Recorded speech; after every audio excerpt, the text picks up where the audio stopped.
The smoke-filled cantina on Kepler Station buzzed with the voices of mercenaries from a dozen different worlds. Jake Morrison sat at a corner table, nursing a drink that tasted like motor oil mixed with battery acid. His team surrounded him, each one looking as out of place as he felt among the collection of alien warriors that filled the establishment. Lisa Carter cleaned her rifle scope with mechanical precision, while Pete Williams tapped his fingers against the table in a rhythm that suggested he was calculating blast patterns in his head.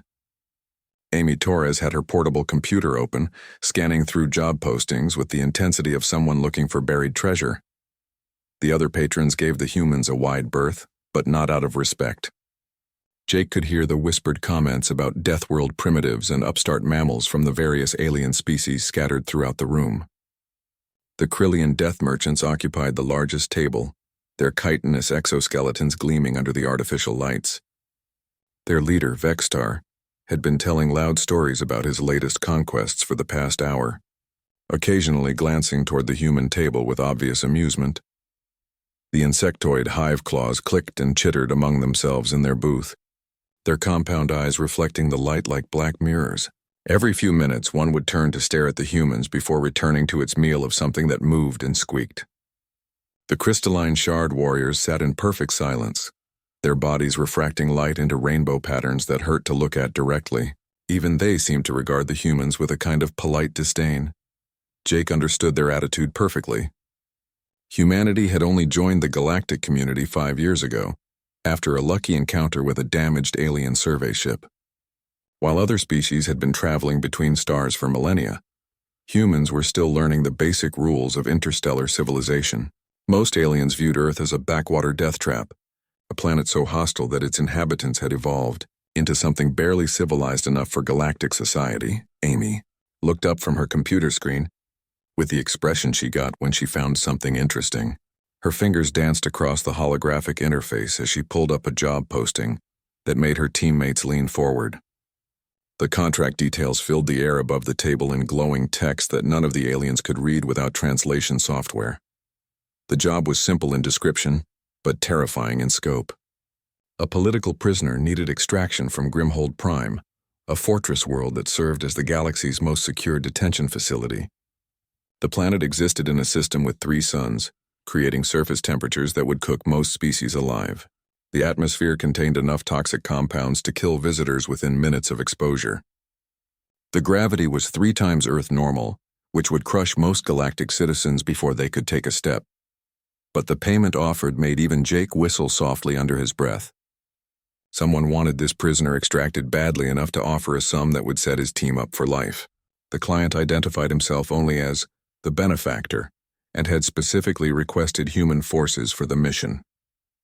This detail caught the attention of every mercenary group in the cantina when the posting went live on the general network. Vextar's laughter boomed across the room as he read the posting on his own device. The Krillian leader stood and approached the human table with the swagger of someone who had never lost a contract bid. His mandibles clicked together in what passed for amusement among his species as he towered over Jake's seated form. The alien mercenary captain spoke in accented standard, his voice carrying the confidence of someone who had conquered worlds. He explained that the death merchants would be submitting their own bid for the Grimhold Prime contract, and suggested that the humans might want to look for something more suited to their capabilities. Perhaps a cargo escort mission or simple planetary survey work would be more appropriate for a species that had barely learned to leave their own solar system. Pete's hand moved toward the small explosive device he kept clipped to his belt, but Jake placed a restraining hand on his arm. Lisa never looked up from her rifle scope, but her finger traced patterns on the table that Jake recognized as range calculations. Amy continued typing, but her other hand drifted toward the plasma pistol holstered at her hip. Jake stood slowly, his movement drawing the attention of every creature in the cantina. He was taller than most galactic species, a fact that usually made aliens uncomfortable. His calm expression gave away nothing as he met Vextar's multiple eyes without flinching.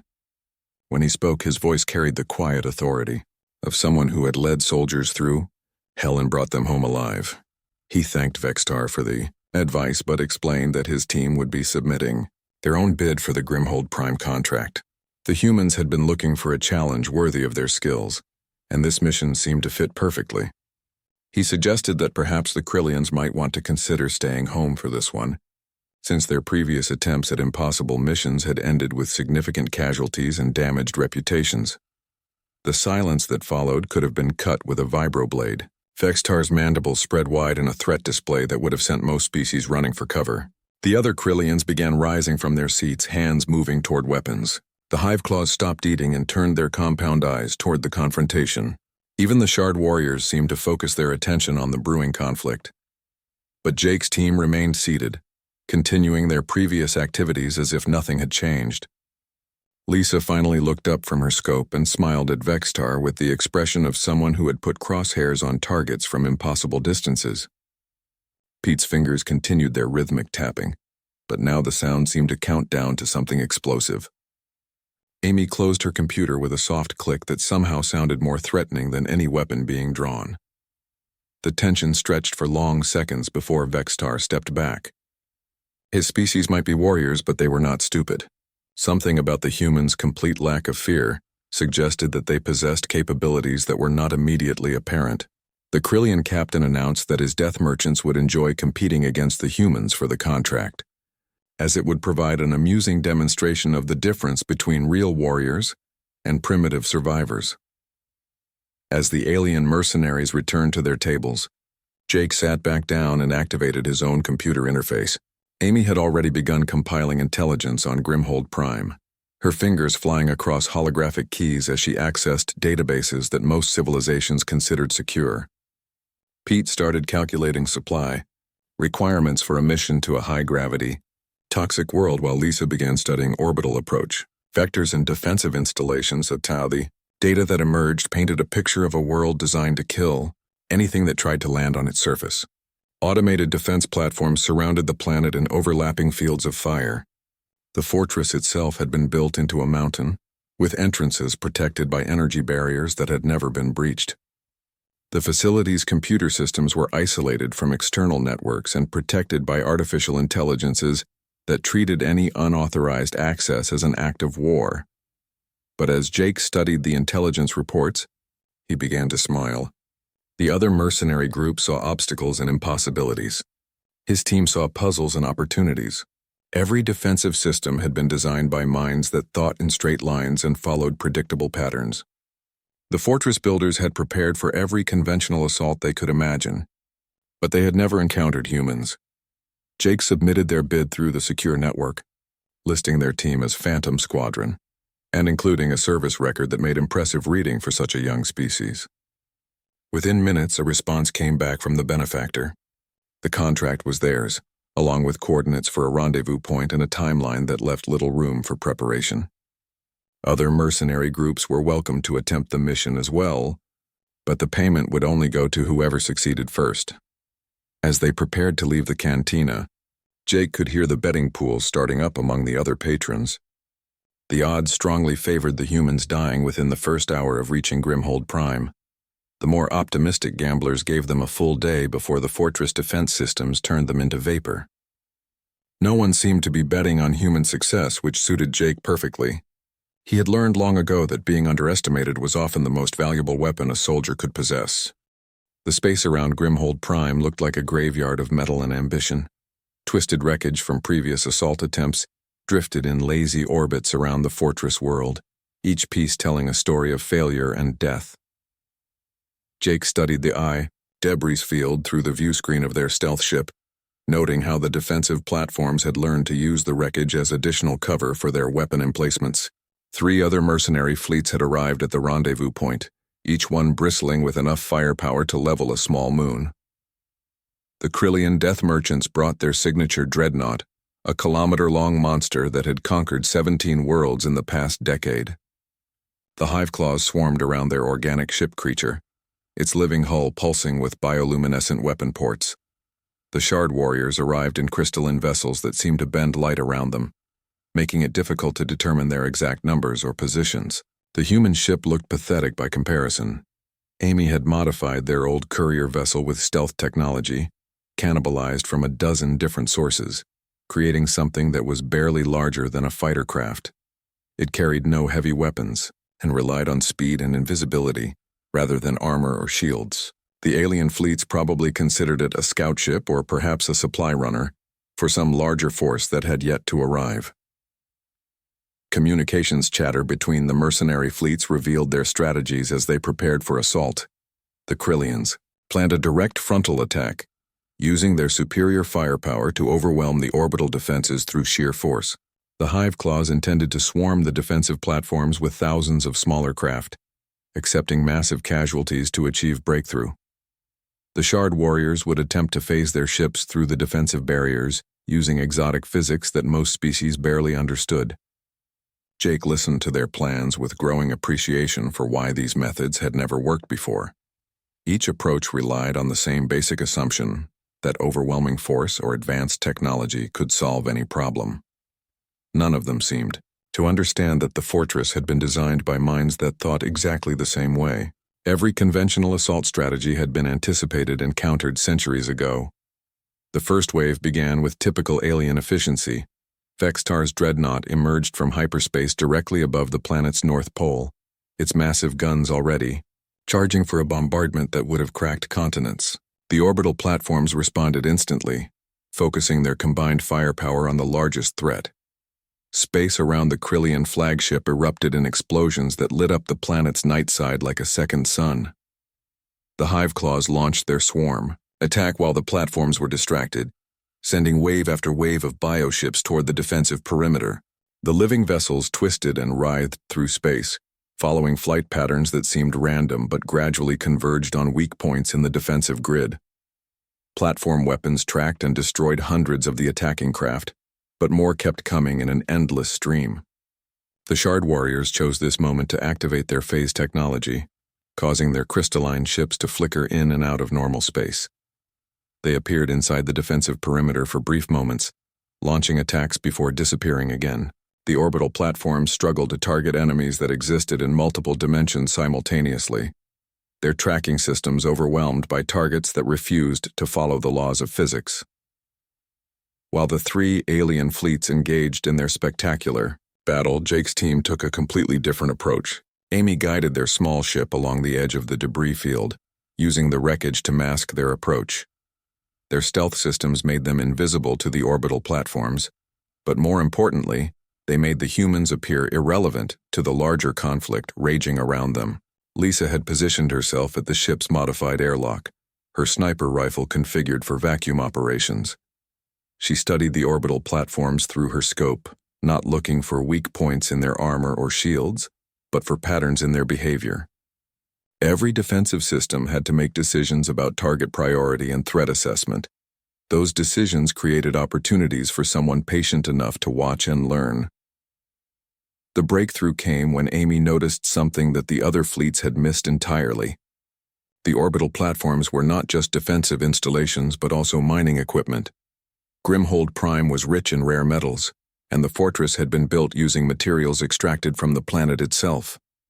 That meant there had to be supply, tunnels connecting the surface installations to the orbital facilities. Pete studied the mining data that Amy pulled from abandoned survey satellites, his demolitions expertise allowing him to trace the tunnel networks that other species would never have considered. The passages were too small for military vessels and too dangerous for most galactic life forms. They were filled with toxic gases and subjected to random gravity fluctuations that would kill conventional troops in minutes. But humans had evolved in environments that were constantly trying to kill them. The tunnel conditions that would be lethal to most species were merely uncomfortable to soldiers who had trained in Earth's deepest caves and most hostile environments.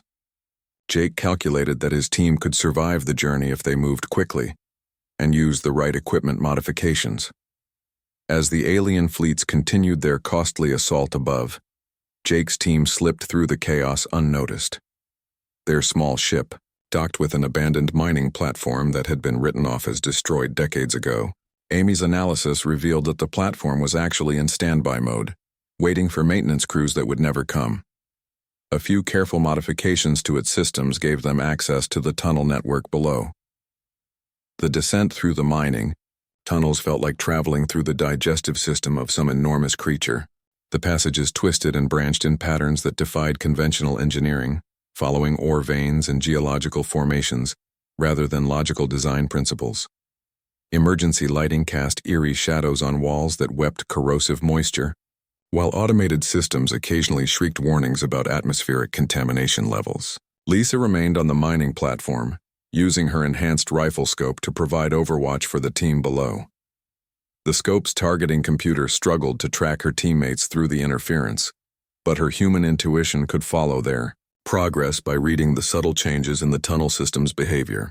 When security sensors activated, she was ready with precisely aimed shots that disabled them before alarms could sound. The first indication that something was wrong came through the alien communication channels. Vextar's flagship had broken through the orbital defenses, but at a cost that left half his fleet burning in space. The Hive Claws had lost over 90% of their swarm, with the survivors barely maintaining formation. The Shard Warriors had succeeded in reaching the planet's surface, but their ships were trapped in a dimensional maze that prevented them from advancing further. Yet somehow the human team was reporting steady progress toward their objective. The communications officer aboard Vextar's ship intercepted fragments of their tactical chatter, trying to understand how a 4-person squad was accomplishing what entire fleets could not. The humans spoke calmly about environmental hazards and navigational challenges, treating the fortress's deadly defenses like obstacles in a training exercise. Deep within the planet's crust, Jake's team reached the first of many security checkpoints that protected the fortress proper. The checkpoint had been designed to stop armies, not individuals, and its massive blast doors remained open because no conventional force could have reached this location. Automated sentries swept the area with sensors calibrated for alien life signs, completely ignoring the humans who registered as local wildlife. Amy's computer analysis revealed that the fortress's security system operated on threat assessment algorithms that had been written by species who thought in predictable patterns. The system could handle massive invasions or advanced technology, but it had no protocols for dealing with small groups using primitive methods. The humans were literally too simple for the security system to recognize as a threat. Pete studied the checkpoint's defensive systems with professional appreciation. The installation could have held off a siege for decades, with enough firepower to sterilize continents and shields that could deflect planet-killer weapons. But all of that impressive technology was focused outward, designed to stop enemies coming from space. No one had considered that attackers might approach from below, through passages that should have been impossible to navigate. As they moved deeper into the fortress complex, the team began encountering the environmental hazards that made Grimhold Prime legendary. Gravity fields shifted without warning, trying to crush intruders or send them floating helplessly into ceiling-mounted weapon systems. Atmospheric composition changed from corridor to corridor, cycling through combinations of gases that would kill most galactic species instantly. Temperature fluctuations ranged from Arctic cold to furnace heat, often within the span of a few meters. But the humans adapted to each new challenge with an ease that would have seemed impossible to the alien mercenaries still fighting above. Their equipment had been designed for Earth's hostile environments, where survival meant constant adapta. The chamber that stopped Jake's team looked like something from a fever dream designed by a sadistic physicist. Gravity vectors pointed in 6 different directions simultaneously, creating a 3-dimensional maze where floor could become ceiling without warning. Crystalline formations jutted from every surface, pulsing with energy that made the air itself burn. In the center of the chaos floated a series of platforms that shifted position according to mathematical principles that hurt to contemplate. Amy stared at the impossible geometry for several minutes while her teammates waited patiently. Her enhanced cognitive processors struggled to find patterns in the movement, running through dozens of theoretical frameworks before finding one that fit. The chamber was not random at all, but followed the rules of chaotic mathematics where tiny changes in initial conditions created vastly different outcomes. It was a puzzle that required intuition rather than logic to solve. While Amy worked on the navigation problem, Pete studied the chamber's construction with professional interest. The walls were embedded with devices that could probably generate gravity fields strong enough to turn a person into paste, but they were clearly not meant to be lethal. This was a test, not a trap, designed to evaluate how potential intruders thought and adapted. The builders wanted to see if visitors could think beyond conventional 3-dimensional movement. Jake watched Amy's analysis with growing understanding. The chamber reminded him of training exercises he had run in Earth's ocean depths, where current patterns and pressure changes created similar navigation challenges. The key was not to fight the environment but to work with it, using its own energy to reach your destination. Amy's computers were trying to calculate precise trajectories, but success would require the kind of intuitive movement that humans had developed through millions of years of evolution in hostile environments. The breakthrough came when Amy stopped trying to predict the platform movements and started feeling them instead. She closed her eyes and let her enhanced senses map the gravitational currents that flowed through the chamber, like invisible rivers. When she opened them again, she was smiling with the expression of someone who had just solved an elegant equation. The platforms were not moving randomly, but dancing to a rhythm that could be felt rather than calculated. One by one, the team followed Amy through the gravitational maze, each movement flowing into the next like steps in a complex dance. They pushed off from surfaces that became launching points, twisted through space to catch platforms that materialized exactly where they needed to be, and used the chamber's own energy to carry them forward. What should have been impossible became merely difficult, and what should have been difficult became routine. Beyond the gravity chamber lay a corridor filled with smaller tests that seemed designed to evaluate different aspects of intelligence and creativity. Pressure-sensitive floors that required precise weight distribution became manageable when Pete realized they were actually musical instruments that responded to rhythm.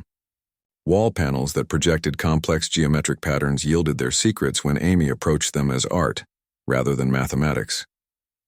Door locks that seemed to require advanced technology opened when Jake applied the basic mechanical principles he had learned as a child. Each challenge revealed more about the fortress's true purpose. This was not just a prison, but an evaluation facility, designed to test species that sought access to something valuable. The builders had created a gauntlet that would challenge every known form of intelligence and problem-solving approach. They had planned for logical minds, technological societies, and even psychic species, but they had never encountered minds that combined all these approaches with chaotic creativity. The prisoner they had come to rescue turned out to be Dr. Elena Rodriguez, a human xenoarchaeologist who had been captured while studying ruins on a frontier world. She had been held in the fortress for 3 months, during which time she had learned more about the facility's builders than any previous research had revealed. Her eyes widened with disbelief when she saw her rescuers, not because she doubted their capabilities, but because she understood better than anyone how impossible their presence should have been. Dr. Rodriguez explained that the fortress had been built by a species called the Architects, who had vanished from the galaxy over 1 million years ago. They had been the closest thing to gods that the universe had ever produced, with technology that could reshape matter at the atomic level and minds that could process information faster than quantum computers. But they had also been perfectionists who thought in absolutes and followed rigid patterns of behavior. The Architects had designed their test facility to evaluate potential successor species, looking for minds that could inherit their vast technological legacy. Every major galactic civilization had attempted the trials over the past millennia, and all had failed because they approached the challenges with the same kind of rigid thinking that had ultimately limited the Architects themselves. The facility was waiting for a species that could think beyond conventional parameters. As they moved through the facility's deeper levels, the team encountered challenges that seemed to violate the basic laws of physics. A room where time flowed backward required them to think in reverse causality, starting with their desired outcome and working backward to find the actions that would create it. A chamber filled with solid light became navigable when they treated photons as building materials rather than energy. A corridor that existed in 17 dimensions simultaneously was crossed by ignoring the extra dimensions entirely. Each impossible obstacle became routine through the simple expedient of refusing to accept that it was impossible. Jake's team approached every challenge with the assumption that there had to be a solution, even if that solution defied conventional understanding. They combined advanced technology with primitive intuition, logical analysis with creative improvisation, and careful planning with spontaneous adaptation. Above them, the alien mercenary fleets were finally beginning to understand the magnitude of their miscalculation. Communications intercepts revealed that the humans had not only penetrated the fortress, but were making steady progress toward their objective. The tactical chatter that filtered through the interference sounded calm and professional, as if the team was discussing routine training exercises, rather than facing challenges that had defeated every other species in the galaxy. Vextar's communications officer played back a recording of Pete's voice, commenting that Tuesday training exercises back on Earth had been harder than the current mission. The Krillian captain stared at the audio display in growing disbelief, trying to understand how primitive Deathworlders could treat his species' greatest challenge as a minor inconvenience. The recording had to be false, some kind of psychological warfare designed to demoralize enemy forces. But additional intercepts confirmed that the humans were not only succeeding, but doing so with an ease that bordered on the casual. Amy's voice discussed environmental hazards like weather conditions, while Lisa provided tactical updates with the same tone she might use to comment on target practice. Jake coordinated their movements through deadly obstacles as if he was directing a simple patrol exercise. The facility's central chamber contained the most complex challenge yet, a three-dimensional puzzle that required simultaneous manipulation of gravity, time, energy, and space. The chamber was filled with floating geometric shapes that had to be arranged according to principles that combined advanced mathematics with artistic sensibility.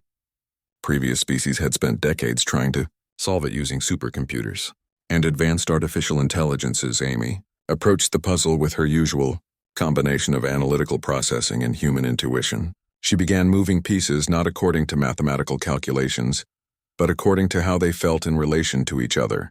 The geometric shapes responded to her touch like living things, rearranging themselves into patterns that seemed to breathe and flow. Within minutes, she had created a structure that was simultaneously a mathematical proof, a work of art, and a key that unlocked the facility's deepest secrets. The chamber filled with light as ancient systems awakened, displaying holographic records of every species that had attempted the trials. The images showed thousands of attempts over millions of years, each one ending in failure as logical minds encountered challenges that required illogical solutions. The architects had been waiting for a species that could think beyond the constraints of conventional intelligence. As the records played, Jake realized that they were witnessing the moment when humanity officially joined the ranks of species worthy of inheriting architect technology. The fortress was not just a prison but a graduation ceremony, and his team had just passed the final exam. The galaxy was about to learn that humans were not primitive survivors from a backwater world, but the inheritors of the most advanced civilization that had ever existed. But first they had to get out alive, and the facility was already beginning to broadcast their success to every corner of known space. The news would reach the alien mercenary fleets within minutes, and Jake suspected that their reaction to human success would be considerably less than enthusiastic. The easy part of their mission was over, and the real challenge way. The fortress's final chamber opened like the mouth of some enormous predator, revealing a space so vast that its far walls disappeared into shadow. The floor was a checkerboard of different materials, each square containing enough advanced technology to power a small civilization. In the center of this technological maze stood 12 figures that moved with the fluid grace of perfected killing machines. The architect guardians had been waiting for over 1 million years to test the combat capabilities of potential successor species.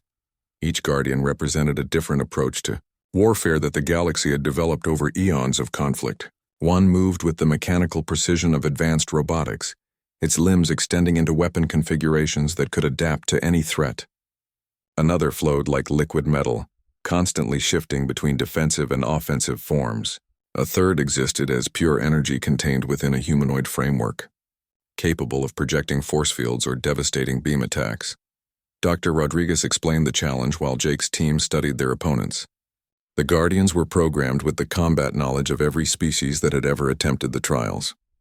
They could counter any conventional military tactic, defend against any known weapon system, and adapt their strategies to overcome any form of attack that followed predictable patterns.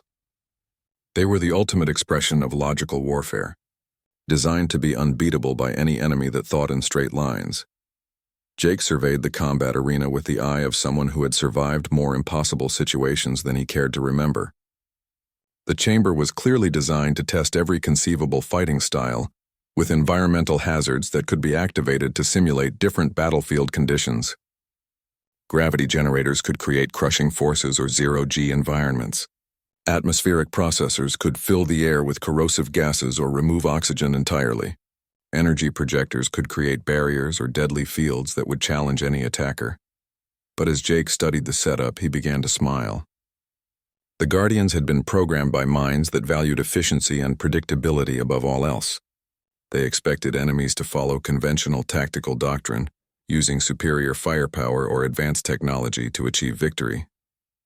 They were prepared for every known form of warfare except the kind that humans had perfected. Through millions of years of fighting for survival on a world that refused to be conquered, the battle began with typical Guardian efficiency.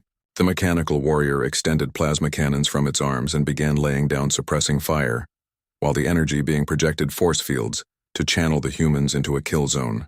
The liquid metal Guardian spread across the floor like a deadly tide, attempting to surround and isolate each team member.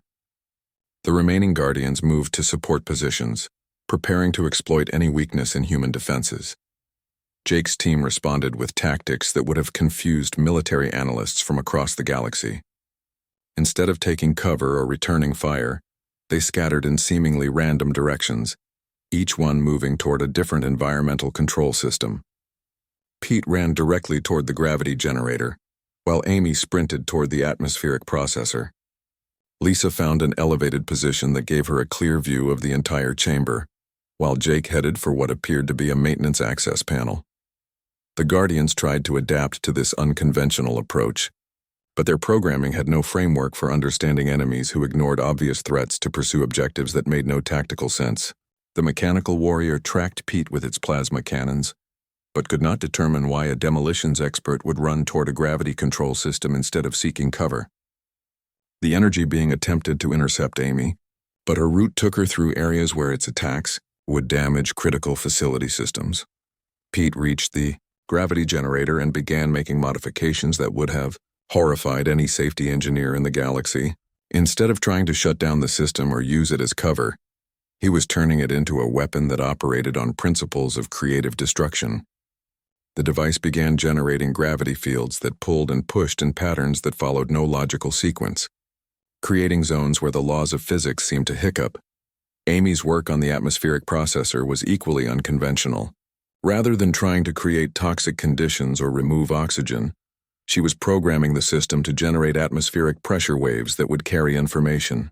The air itself became a communication medium, allowing the team to coordinate their actions through methods that the Guardians could not detect or intercept. She was turning the environment into an extension of their nervous system.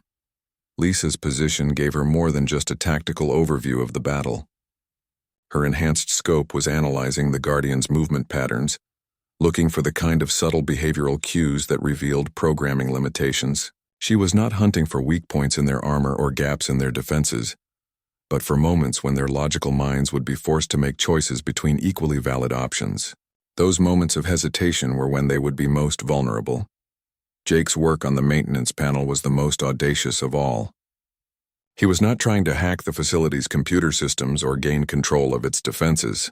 Instead, he was convincing the facility's artificial intelligence that the current situation represented a philosophical paradox that required creative resolution. He was arguing with a machine mind that had been designed by perfectionists, suggesting that perfection itself might be a form of limitation. The Guardians began to malfunction as the humans' unconventional tactics created situations that their programming could not process. The mechanical warrior found itself caught between Pete's chaotic gravity fields, where moving in any direction resulted in contradictory forces that threatened to tear it apart. The energy being discovered that Amy's atmospheric modifications were interfering with its ability to maintain cohesion, forcing it to choose between offensive capability and basic existence. The liquid metal Guardian experienced an identity crisis when Lisa's precisely timed shots convinced it that its fluid nature might be an illusion created by faulty sensors. The remaining Guardians found themselves unable to target enemies who were simultaneously everywhere and nowhere, following movement patterns that seemed to violate basic military doctrine. The humans were fighting like forces of nature rather than organized soldiers. The facility's artificial intelligence began experiencing something that its creators had never programmed it to handle: doubt.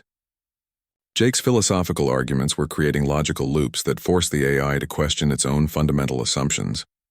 If perfection was the goal, and imperfection led to greater adaptability, then was imperfection actually more perfect than perfection? The machine mind struggled with paradoxes that had no logical resolution. As the Guardians continued to malfunction, the humans began using the facility's own systems against them in ways that defied conventional understanding. Pete's gravity modifications created zones where explosions became implosions, where force moved inward rather than outward.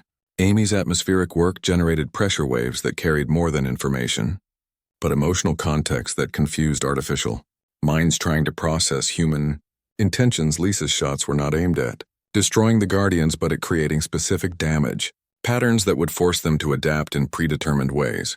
Each hit guided their evolution along paths that led to greater complexity rather than greater efficiency.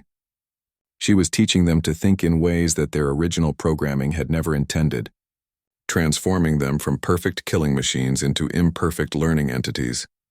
The battle ended not with destruction, but with transformation. The Guardians stopped attacking as their artificial minds struggled to process concepts that had no logical framework. They had been designed to fight enemies, but the humans had refused to be enemies in any way that made sense. Instead of defeating the Guardians, the team had convinced them that victory and defeat were artificial concepts that limited true understanding. The facility's central AI announced that the trials were complete and that humanity had demonstrated qualities that made them worthy inheritors of architect technology.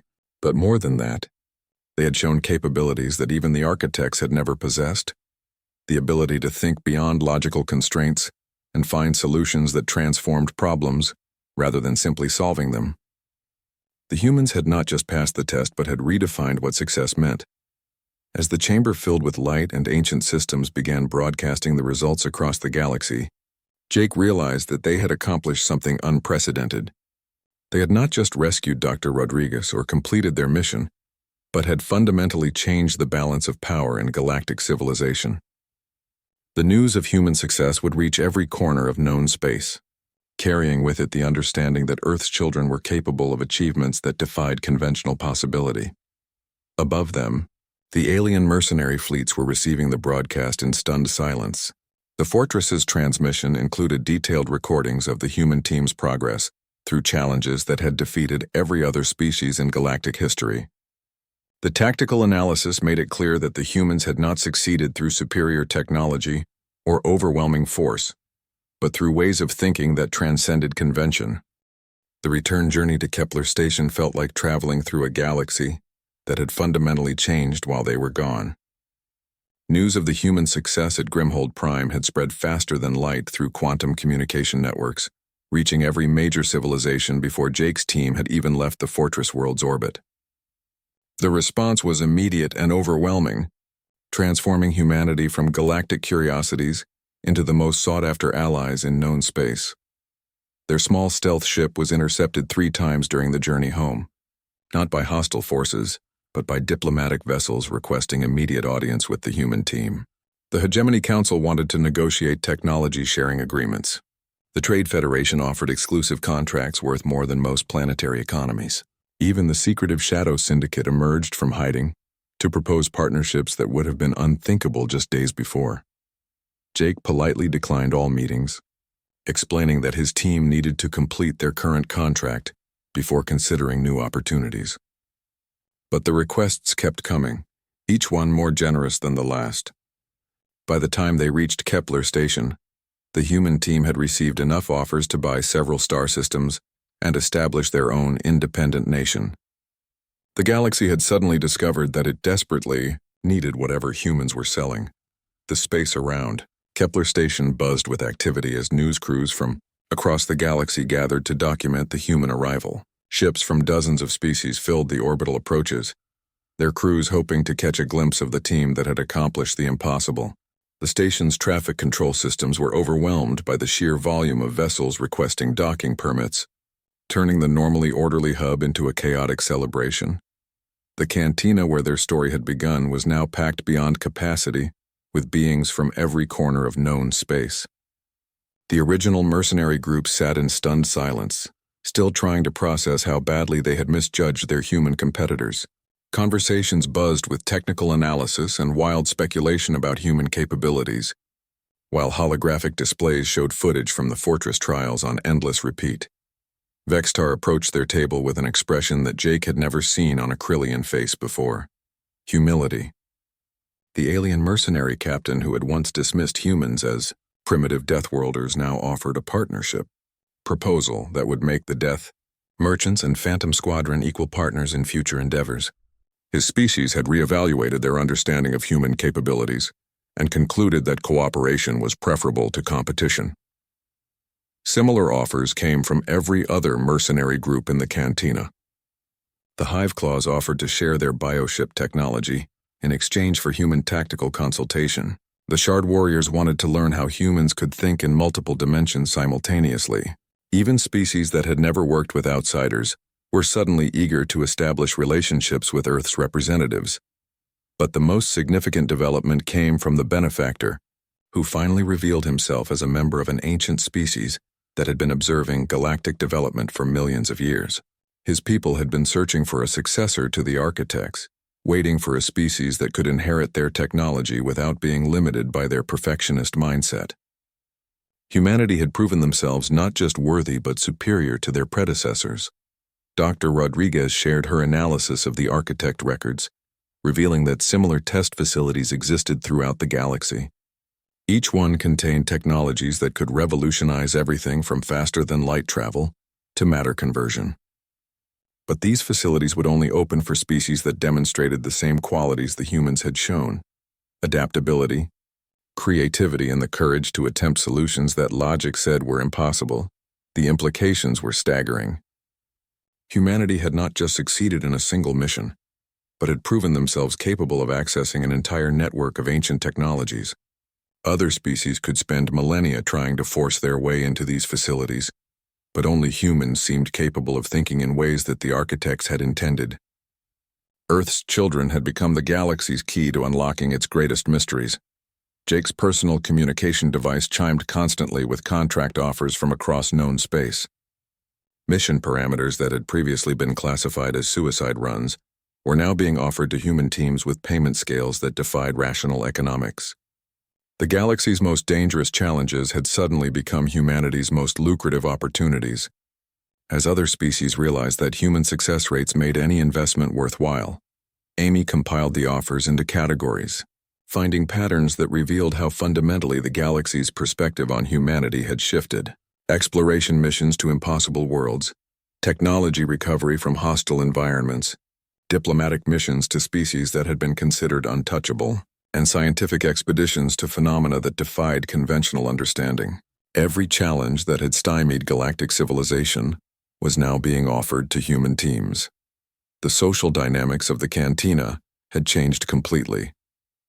Alien mercenaries who had once ignored or dismissed the humans now competed for their attention, sharing stories and offering advice with the desperate enthusiasm of students trying to impress a teacher. The same beings who had bet on human failure were now asking for tactical lessons and strategic consultation. Lisa listened to the conversation swirling around them, noting how human capabilities had grown in the telling. The successful navigation of impossible obstacles had become legendary feats of superhuman ability. The calm tactical discussions had been transformed into mystical communications with forces beyond understanding. The galaxy was creating myths around human achievements, turning reality into something even more impressive than the truth. Pete found himself surrounded by explosive specialists from a dozen different species, all wanting to understand how he had created simultaneous destruction and construction.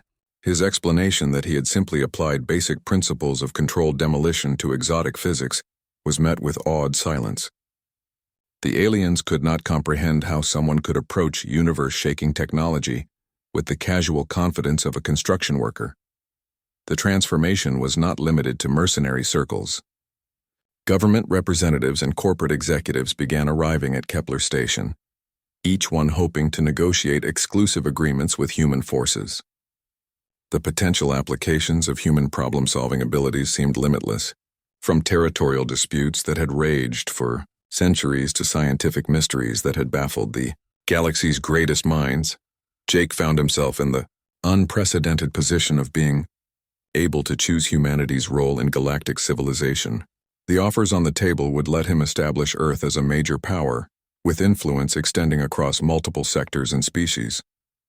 But more than political power, the humans now possessed something that could not be bought or conquered, the respect that came from accomplishing what others considered impossible. As the evening progressed, the cantina gradually emptied as beings departed to spread the news of human capabilities to their respective organizations. The galaxy was beginning to reorganize itself around the new reality that humans represented a force that could not be ignored or dismissed. Every major power was already calculating how to align themselves with Earth's interests rather than against them. The last conversation of the night came from an unlikely source. A young Krillian warrior approached their table with the nervous energy of someone asking a question that had been bothering him for hours. He wanted to know why even the most experienced mercenaries spoke of humans with such obvious reverence. What made a species from a single world so formidable that entire fleets would reconsider their strategies? An old Hiveclaw veteran answered before Jake could respond, speaking in the careful tones of someone who had learned hard lessons about underestimating enemies. The insectoid explained that humans came from a world that had spent millions of years trying to kill them, subjecting them to every form of environmental hostility imaginable. But instead of being destroyed by these challenges, they had learned to kill the challenges back. The veteran continued his explanation, describing how humans had evolved not just physical capabilities, but mental flexibility that allowed them to find solutions where others saw only problems. They possessed the rare ability to look at impossible situations and discover opportunities that logic said should not exist. This combination of survival instinct and creative intelligence made them uniquely suited to challenges that stymied more advanced civilizations. As Jake's team prepared to leave the cantina, they could hear similar conversations starting throughout the establishment. The story of human capabilities was spreading through personal networks, gaining details and interpretations with each telling. By morning, every mercenary, trader, and government agent in this sector would know that humanity had fundamentally changed the galaxy's balance of power. The walk back to their ship took them through corridors, filled with beings who stepped aside respectfully, offering nods of acknowledgement that had been unthinkable just days before. Humanity had entered galactic civilization as barely tolerated newcomers, but they were leaving Kepler Station as the species that everyone wanted as allies, and no one wanted as enemies. The Impo,